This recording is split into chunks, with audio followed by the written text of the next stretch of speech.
mic. Yeah. All I need is one mic. Yeah. All I need is one mic. Hey everybody, welcome back to One Mic, where I watch shit so you don't have to. And today I'm here to talk about episode 3 of the FX Limited series Under the Banner of Heaven, entitled Surrender. I'm excited to talk about this episode because, after episodes 1 and 2, I try to make those videos non-spoiler so that I'm not, spoiling it for anybody, and they can watch the video and go, okay, here's what he thinks about this show, here's what the show is about, am I interested in watching it or not? And now going forward, we can get a little bit more in-depth and talk about what happened in these episodes. So I'm excited to talk about these, and I'm excited for hopefully, getting some good views on these videos, getting some good comments. We guys, we all can talk about not just the episodes, but maybe you guys can, I'm sure some of you out there are fairly well versed in Mormonism and can inform me to some of the more accurate or inaccurate aspects of this show as it pertains to Mormonism. But what I don't want to do, and this is for me, I don't want to make this into a theological discussion. I'm here to talk about the quality of a show, not to talk about religion. So I'm going to try to stray away from that as best I can. But I certainly wouldn't mind hearing information from you guys in the comments, like, hey, here's what this means. Here's where that came from. This thing was true. This thing was exaggerated. So all good on that front.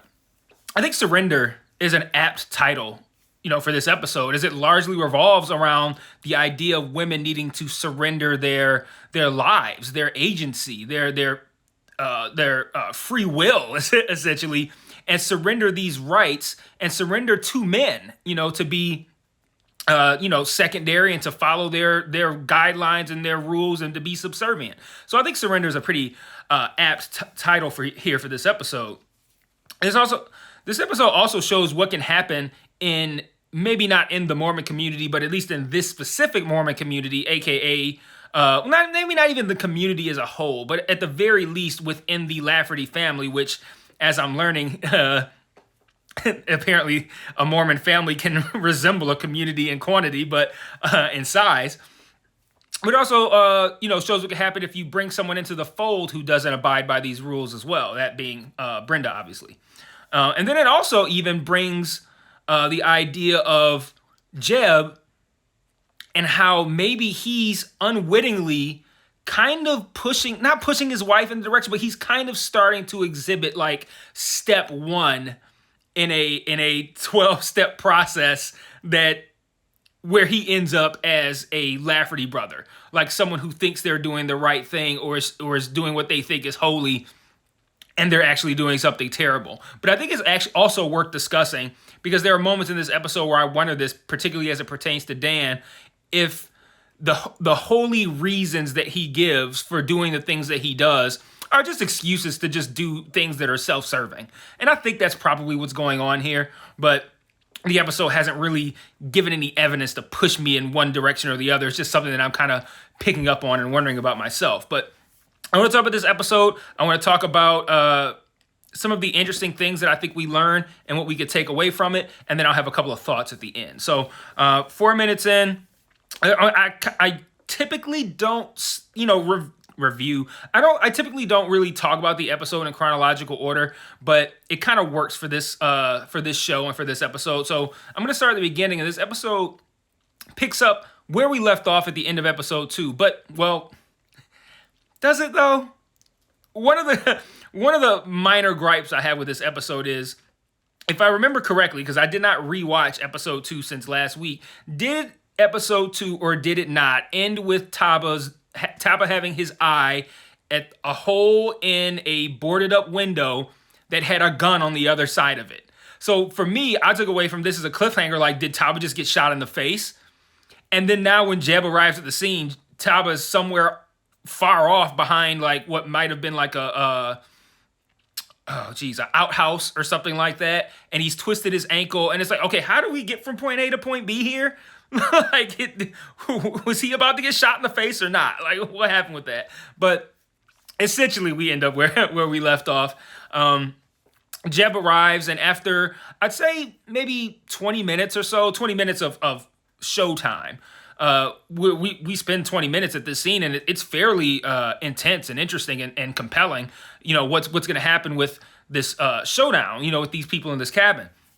And there's a pretty intense standoff, and it eventually leads to Sam Lafferty being arrested. Prior to this, we get an information dump from his daughter, Jenny, and his wife, Sarah. Jenny's kind of snatched up in the woods, and Sarah comes by later. Mind you, virtually everybody is unrecognizable at this point. The daughter is someone we haven't really even seen that much anyway. She's filthy. Sam, when we see him, unrecognizable. Incredibly long hair, big giant beard, mountain man, just like we've been hearing throughout these 3 episodes that these mountain men were seeing. Sarah, also completely and entirely filthy. I wonder what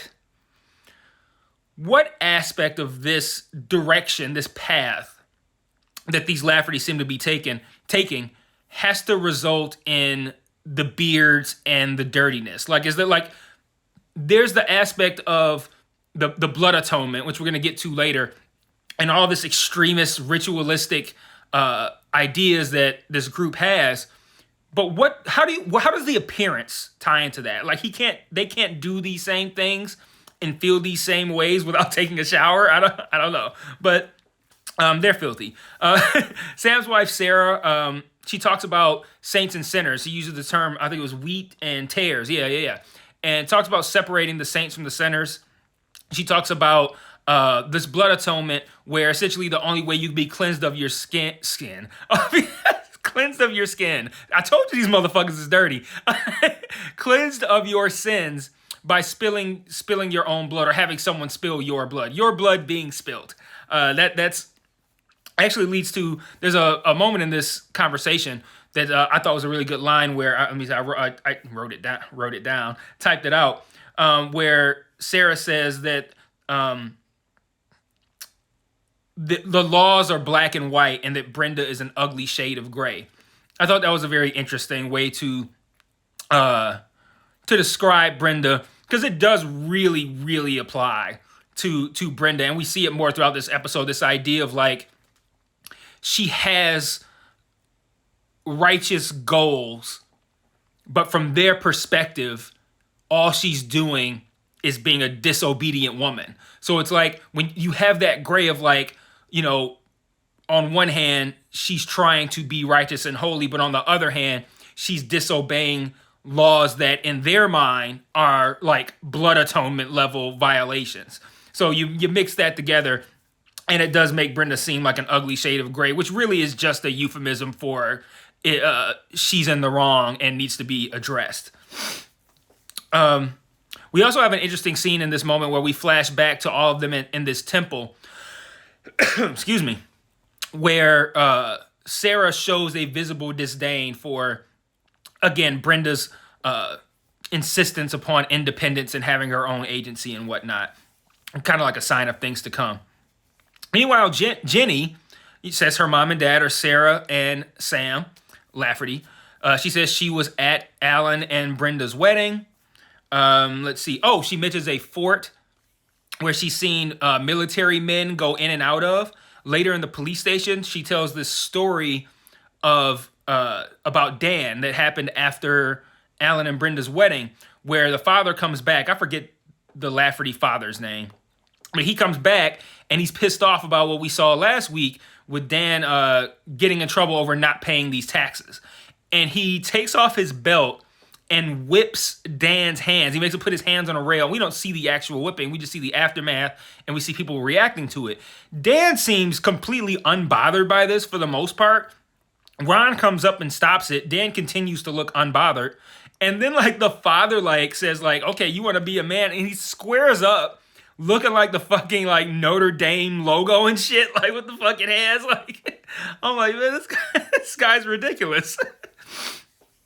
But Jenny then says that she later essentially sees Dan proclaim himself as the new leader. She also says that the last time she sees Brenda, she was wearing she was sitting outside of, I think she sat outside of a room wearing a black robe. I'm very interested to see what that means. Like, why she have on a black robe? Like, I'm really interested with what that is.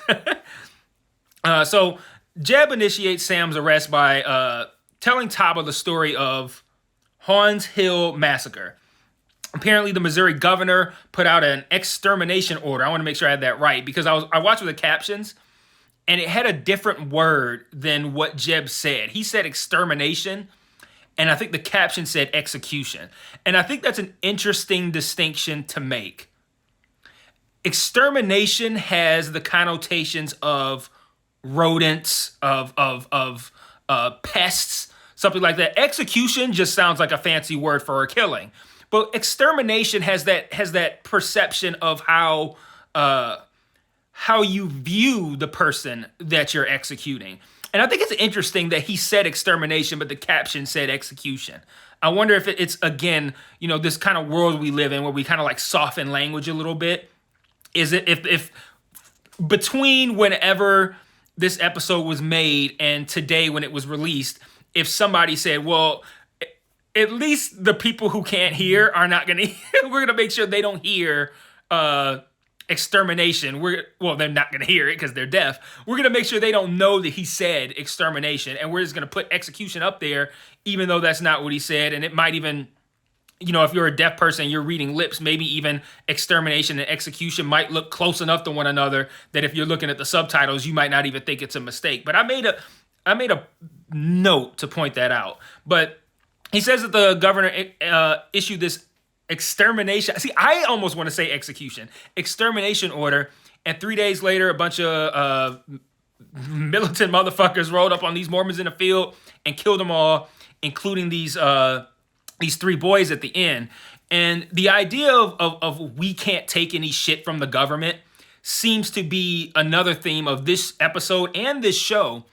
And they kind of use this Hans Hill massacre as a jumping off point for that. Like, see, this is what happens when we allow the government to have control over our lives. They come in and they do shit like the Hans Hill massacre. So I think it's interesting, and I wonder if this ties into present day Mormon beliefs, if there's almost like a chip on their shoulder as it pertains to the U.S. government that kind of starts or stems from this massacre, and they still present day look at it like we can't trust the government. I mean, everybody looks like they can't trust the government, but I still wonder if they have a particular disdain for the United States government because of that. And this in a similar way as in, like I said, everybody has a disdain for the U.S. government. Everybody does, but not like the way that Native Americans do, or like Mormons might, according to this episode. I don't know if that's true or not. But Jeb says that from Sam's perspective, with them being out there with their vests and their uniforms and their badges and their guns, they're essentially the same as the government people who committed the Hans Hill massacre. So he drops his guns off and he tries to essentially talk it out.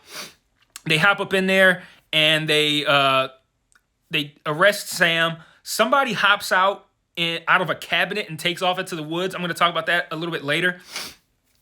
And they take Sam to a police station. Let's see. Later in the episode, another thing I want to talk about, Jeb and his family meet with this bishop to prepare for his daughter's baptism. What did I say? Did I say Jeb and his family? If I didn't, that's what I meant. They meet with this bishop, do this interview for their girls' baptisms. And the bishop's first question, this is going to be the brief moment where I am going to talk about religion. The bishop's first question is, did you pay God before you came in here? And like, that fucking drives me insane. It reminded me of this George Carlin bit where he talks about God and he says religion has convinced people that there's an imaginary man in the sky who watches everything you do, who is always in control, whatever. And he has this list of 10 things you can't do. And if you do any of those things, he has a special place for you. It was full of fire and brimstone and burning and choking and suffocating. And it's terrible. And you're going to burn and you're going to die. You're going to be tortured forever. But he loves you and he needs money. And it just made me think of that. Like when you're interviewing, for one, the fact that you even have to do like an interview for a baptism, or you're interviewing and the first question is, did you siphon off some of your fucking, what do they call when they pay kids for doing chores and shit? Allowance. God, I have a lot of kids. There's no reason I should know. I ain't no Mormon, but I have a lot of kids. But he's like, did you siphon off your allowance to break God off his loot? Like, that's the first question. But oh God. And then the second question, again, on some very like extremist kind of like cult sounding shit. It's like, okay, did you pay? And do you accept Joseph Smith as the one true God and all this is the one true church and all these teachings? It feels very cultish. Again, the prioritization, the fact that the money question came before the do you accept this faith question is telling enough as it is. But that's my brief side tangent rant on a religious aspect of this episode. But after they leave, Jeb talks to the bishop one-on-one. He mentions him. He asks him about his mom, who we see earlier in the episode kind of like wandered off, and he's talking about her dementia, how it's settling in, and how she had a very lucid moment where she said she didn't want to be here anymore. And the bishop is just like, yeah, just give her some more medication. God gave us pharmaceuticals, like that's what they're for. Like, oh, it's all just ridiculous. I hated this conversation with this bishop. And then Jeb tells him about the case, and he's like, it looks like this murder would have been perpetrated not from out, but from within, inward, essentially saying it was, some Mormon shit. And he's like, they mentioned this stuff about blood atonement and all this old shit that I've only heard whispers of. And he says, she's like, is this real? Is this real shit? Like, this really happened? This guy's like, I don't dig too much in the past and you shouldn't either, which I hate this bishop. He's so stupid. Like, you don't tell a detective, don't go digging into the past. like if I'm a detective and a bishop, I'm asking a bishop about extreme Mormonism that could have a factor in the murdering of how they say this, Erica, 15 months, something like that, and the murder of a 15-month-old child, and you tell me don't dig into the past, I'm digging into the past before I walk the fuck out of that room. I'm pulling up my phone like, Google, dig into past. Like, come on. Like, what are you doing? Priest bishop guy. Anyway, Jeb now wants to postpone the baptism, and he tells this to his wife, and she has a very, I don't want to say a selfish reaction, because the theme behind this show, and again behind this episode and this show, is the way these men treat and look upon women. So I don't want to give a negative slant on Jeb's wife's behavior, but at the end of the day, all of her reasons were very selfish. My family's on the way. What is the church gonna think? All this kind of stuff. Not about what Jeb needs to wrap his head around in order to be comfortable with this baptism. But at the same time, Jeb doesn't share it either. And then he does one step worse, which I think is what the big takeaway, I think, from this episode is that it seems like Jeb, like I said, I think I said this at the beginning of the video, like Jeb's beliefs are he's starting to question his own beliefs as he is seeing himself start to exhibit some of the behaviors that the Laffertys have exhibited. Not on that extreme of a level, but he plays the I'm the man of the house and you're gonna listen to me and I'm putting my foot down card. I'm the priesthood holder, so you're gonna listen to me and I'm not asking you. He plays that card, which has to be something that he's gonna look back on and probably compare it to something that one of the Laffertys is gonna say at some point and think to himself, like, I'm following a religion and taking steps and doing things that I know are wrong, but I'm doing them out of good faith because of this religion. I think it's right, but now as I'm watching the misuse of these principles, I could see how fucked up it is. And, he plays this card, and then he like kneels down near her, and she says something like, okay, I'll acknowledge that you're the priesthood holder, but you acknowledge that I'm the one that determines how often I'm gonna hold your priesthood. I did not expect to hear a dick joke in that moment, number one. And number two, that is the smoothest transition in marital history from fighting to fucking. You're never gonna see a smoother transition than that one. There wasn't a calm down period. There was nothing. It was just a smooth, I'm the man, you're gonna do what I say. I'm not gonna hold your priesthood. Yes, I am. And that was it. It was that simple. Interesting scene. But then we find out about Alan's arrest after his wedding. He gets pulled over for traffic tickets that his brothers convinced him to not pay because Dan is all on this. We don't follow unholy laws. We don't pay unholy fines or taxes. And like I said, to me, it sounds very self-serving, and he's just using the religion to get out of doing these things and to use it as justification for what he is working toward. But that's what he says anyway. He gets Alan locked up, and Alan talks about to Jeb about a conversation he had with Brenda while he was locked up. And he's like, I did what I thought was a sacrifice at the time, which is by no means a sacrifice. He essentially says, we can leave, we can strike out on our own away from my family, but you can't take your job at the TV station, which we know is her dream, and succumb to the life of being a housewife and being just a tool for baby making, which it's amazing to me how corrupted Alan is by this religion, that he can at that time make that proposal and think that he's the one making the sacrifice. It's incredible. It's incredible. Just complete brainwashing. I'm gonna stop short, but at least in this episode, it's very clear that there was a brainwashing that took place with Alan. Let's see, where am I?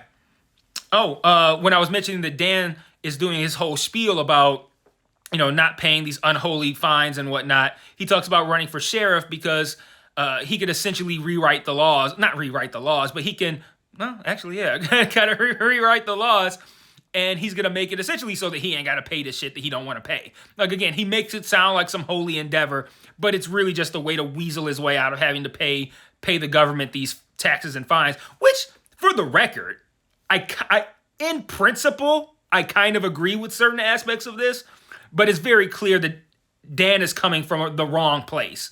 It's not really this just moral stance that he's taking. It's very self-serving, but he compares it to Joseph Smith running for president, which I didn't know happened. And he's telling this to Brenda, and she's like, you're just going to get rid of these amendments, and what else are you going to do? And he's like, yeah, everything after the 10th Amendment. And he's like, so we're going to bring back slavery too? It sounds crazy if you ask me. And then Sam snaps and goes, basically like, nobody fucking asked you. Do some research and shut the fuck up before you look stupid in front of your family. I'm like, whoa, all right, Sam, turn up. And I think that this is a great scene because I feel like Sam has kind of been in the background, toiling and stewing and just being pissed off and not really wanting to show it. And he burst forth in that scene. And I'm going to talk about Sam in a moment because I don't have too much time left. But so I talk about the offer that Alan tells Jeb that he made. Jeb and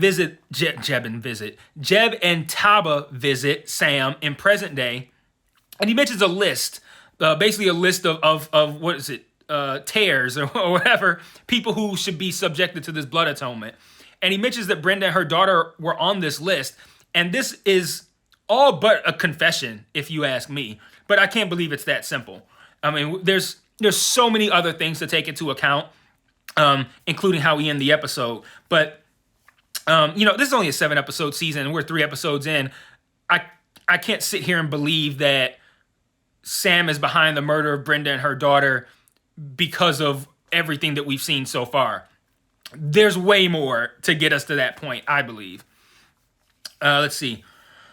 He calls her a fornicator. And they're like, oh, did she cheat on Alan? And he's like, no, a fornicator is somebody who doesn't listen to their man. And then all at once, me, Taba, and Jeb all go, is that a definition for fornication? I don't think it is. Because I was sitting there like, I don't know this definition. And then they go, I've never heard of this definition. I'm like, okay, cool. I'm not on my own here. Then Robin, we meet again toward the end of the episode, and he's asked about this list as well, and he gives the names of some people who might be on it were it to exist, and it's a number of people from their church, bishops and whatnot. Jeb sends, Jeb goes himself and sends others to go to these houses for these people, and then lastly we see Brenda on the phone with Diana after getting pregnant, so assuming she did not take the job and did agree to just be mother and housewife. And she's on the phone and she says that the spirit has essentially told her that they need to steer the men off of their wicked path. I think that's leading into this is the escalation. Like, this is how we get from displeasure with Brenda to Brenda gotta die. And I think that, like, whatever it is that she's gonna do to, again, for her righteous reasons, steer them off of their wicked path, whatever that is, it's gonna, that's what's gonna escalate to how she ends up dead. So, really solid episode. I love thinking about just all the ways in which the Lafferty's beliefs have created all of the turmoil that we see on this show. And not just the Lafferty's beliefs, but how their beliefs stem from old Mormon I don't want to say folk tales, because this shit probably fucking happened, but like, it's like it all stems from these old stories and things that Jeb doesn't even know if they're true or not. And they're out here willing to kill people for it. So, again, there's a lot of ties to a lot of other religions here. But I'm going to close out with a couple of thoughts because this video is getting long. I want to wrap this one up. I want to say Rory Culkin fucking crushed this. The scene with him in the police station was incredible, unrecognizable with the long hair and beard. And it just makes me wonder, like, is a new Culkin brother gonna show themselves to be awesome every couple of years? It's like we had the Macaulay era, and now we got Succession with Kieran, and now we have this with Rory. And like that scene, well, I was like, wow, like this is a great scene for him. One criticism is harsh. I guess one minor issue I have with the show is that the Mormon nature of having these big families, and I don't know if I replied to it, but I saw someone commented telling me that it's not that they are opposed to contraception, it's that they're encouraged to have bigger families to essentially increase the Mormon population, more people who hold that faith, which even then sounds kind of cultish, doesn't it? Like, have a bunch of babies so we can expand and we can take over. Like, I don't know. It has a very, I don't know. But the nature of these big families really makes this show kind of tough to follow because there's so many characters and it's hard to remember, which faces go to which names, who's related to who in what way. So it takes me a moment. And this happens in a lot of shows where I need like the first 3 episodes or so to get acclimated to who's who. But this one, I feel like this is one where every episode I'm going to need like half an hour to get readjusted to who's who and what their name is and what they look like. And it doesn't help when we see the flashbacks and all the men have clean faces, and then when they're brought into the police station, they have increasingly bigger beards and are increasingly less recognizable. But yeah, it's hard to keep up with who's who. That's a little bit of an issue that I have. And then lastly, this show seems to have a habit of forgetting things for overly long periods of time, or not addressing them for overly long periods of time, that it kind of throws me off because it makes me wonder if the show even is going to acknowledge this thing. Like, the first example is what I said at the beginning, how they seem to have kind of just forgotten about the time in between Taba putting his eye to that hole with the gun on the other side and Taba hiding behind this outhouse or wherever he is. Like, how did he get from point A to point B? They just seem to just have forgotten about that. I didn't care for that. Later, once they're inside, someone jumps out of the cabinet and runs out. And then that is, again, completely forgotten about until it's mentioned in like an offhand question or comment at not the very end, but toward the end of the episode. I think Jeb said, who was in that cabinet or something like that. And Sam basically says, none of your fucking business. So like, I don't answer to you. You ain't God. Something to that effect. But yeah, I don't know. I just didn't like the fact that it seemed like before that line, I had already put in my notes what happened to the guy who jumped out of the cabinet. Like, we're just like, did they forget that happened? So I don't like taking that long to address something important like that, because it makes me feel like you forgot it, especially on the heels of the Taba thing. And then what was the other situation? Oh yeah, I even found myself wondering what happened to Robin, because they bring Sam into the police station and they spend a lot of time with Sam. They spend a lot of time with Alan, And I had completely forgotten almost that Robin was also there. So like, they have 3 Lafferty brothers in there now. But Robin is completely not mentioned or shown or anything until he's talked to at the very end. So like, again, also a very, very, very minor complaint. But I don't know. It just feels weird because sometimes I'm just like, okay, what about this thing that's very important that the show is not acknowledging right now?